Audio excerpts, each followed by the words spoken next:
एक बार एक छोटे से गांव में एक बहुत ही धनी व्यापारी रहता था। वह गांव के अधिकांश लोगों से सम्मानित था और उसके पास अपार संपत्ति थी। लोग उसे उदार, सहायता करने वाला और विनम्र मानते थे। लेकिन एक चीज उस धनी व्यापारी को परेशान करती थी। उसे दिन प्रतिदिन एक सपना आता था कि वह बहुत ऊंचाई से एक पहाड़ के शिखर पर खड़ा है और उस पहाड़ के शिखर को छूने का प्रयास कर रहा है। वह अक्सर इस सपने के बारे में अपने मित्रों और परिवार को बताया करता था, लेकिन कोई भी इसके अर्थ को समझ नहीं पाता था। व्यापारी ने बहुत से बाबा और गुरुजनों से राय ली, लेकिन कोई भी उसे सही जवाब नहीं दे पा रहा था।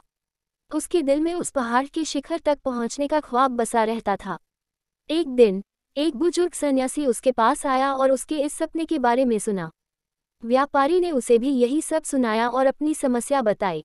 सन्यासी ने मुस्कुराते हुए कहा, बिल्कुल संभव है कि तुम उस पहाड़ के शिखर पर पहुंच सकते हो, लेकिन ये सब तुम्हारे सोचने और अपने सपनों को पाने के लिए किए गए कठिन प्रयासों पर निर्भर करेगा। व्यापारी को थोड़ा समय लगा इस बात को समझने में, लेकिन उसने सन्यासी की बात को मान लिया।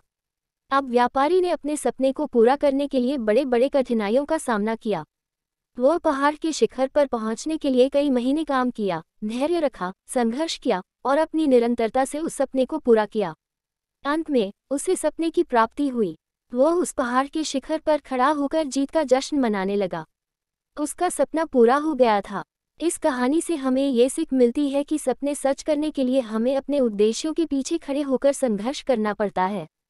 हमारे सपने हमें उस सफलता की ओर ले जाते हैं जिसे हम प्राप्त करना चाहते हैं। चाहे हमारे सपने कितने बड़े या कठिन क्यों न हो, हमारे संघर्ष